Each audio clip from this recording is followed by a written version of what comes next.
India once proudly embraced its trans community from ancient texts that spoke of a third gender to divine forms like Ardhanarishwara and Shikhandi to the blessings of trans people at births and weddings. But today, many face rejection, invisibility, and pain. In an attempt to uncover the present plight of trans life, we bring you an untold story filled with unknown truths. In this attempt, even we discovered that many are not born trans but chose this path, leaving behind families and identities, answering what they say was a divine call from goddess Yellamma herself. माझ्या खानदानीमध्ये 7 पिढीपासून माझी यल्लम्मा आहे. घरानंच आमचं यल्लम्माचं आहे. कुठं बाजार असेल, कुठे जत्रा असेल, तिथे जाऊन आम्ही दुकानाची लाईन मागतो. दे दादा दे ताई असं म्हणून ती यल्लम्माच्या नावाने मागतो आम्ही, की जे आम्हाला प्रेम भेटायला पाहिजे ती भेटत नाही.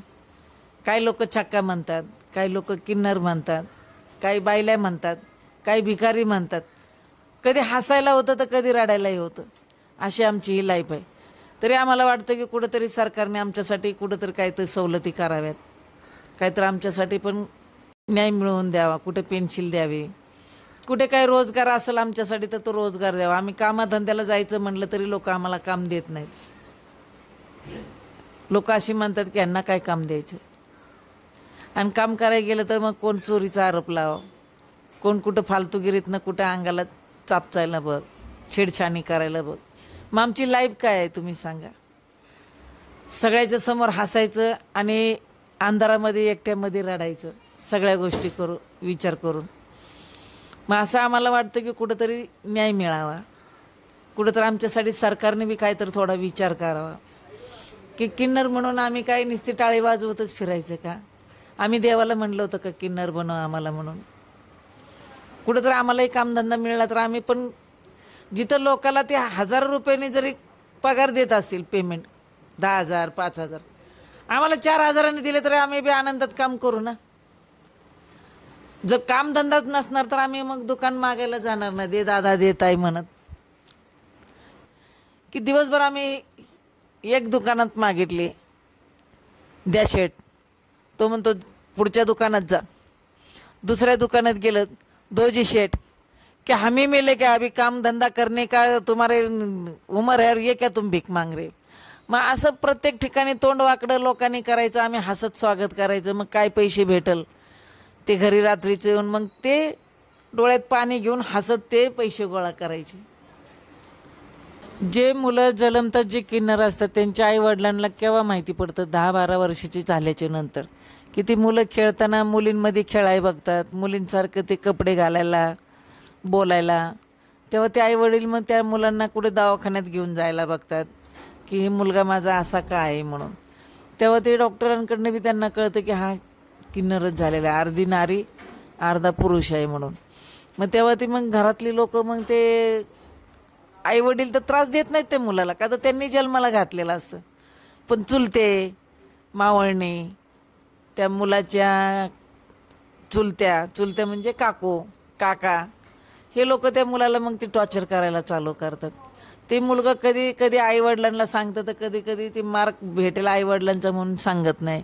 शाळेत गेले म्हणजे तिथे मग ते सगळेच टीचर काही चांगले नसतात, काही टीचर थर्ड क्लास बी असतात.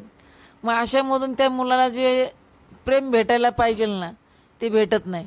भीती, मारहाणाची भीती असते, दहशत त्यांची, कुणी काय कसं वागणूक देतं.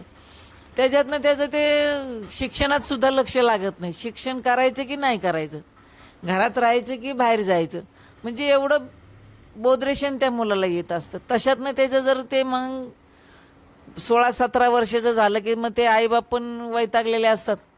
मग तुझी लाईफ तुझी तू बघ, नाही तर मग मित्र लोक खराब संगतीने ते वेगळेच काहीतरी मार्ग दाखवतात. पण अशामध्ये आमचेच काही 4 किन्नर जे काय आहेत ते त्या मुलांना जवळ करतात की बाबा हे तिथं तुला जगणं होणार नाही, आमच्या संगती राहा, आमची लाईफ पण तुझी लाईफ, आम्ही तुझ्याकडे लक्ष देऊ, आमच्या मुलासारखं सांभाळू.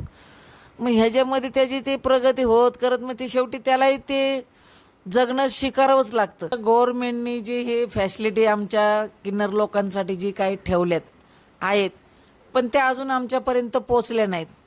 तर ते पोचल्याच नाहीत आमच्यापर्यंत, तर आम्हाला कसं कळणार की हे फॅसिलिटी आमच्यासाठी गव्हर्नमेंटने ठेवलेल्या आहेत. तर तशी काही लोक आमच्यापर्यंत पाठवावं त्यांनी. जर तशी लोक कोण आमच्याकडे आले तर आम्ही अजून 10 जणांना सांगू की हे फॅसिलिटी आपल्या किन्नर लोकांसाठी आहेत, ते आपण करूया. आणि करणारी सगळी आमची तयारच लोक आहेत, किन्नर लोक. पण फॅसिलिटी आहेत म्हणून हे फक्त 10 लोकांना जर माहिती पडलं तर ते 100 लोकांपर्यंत ते पोचल. पण माहितीच नसणार तर कसं आम्ही त्याच्यावर काम करणार. When did we go from worshipping Ardhanarishwara to degrading those who embody that balance? From appointing transgender individuals to positions of respect in royal courts to forcing them to beg for basic necessities? The government has introduced numerous policies and officially recognized the third gender. But if government officials cannot effectively reach out to the transgender community, then let the media step in. Because their lives, their choices, and their truths are not just identities, they are more than a label.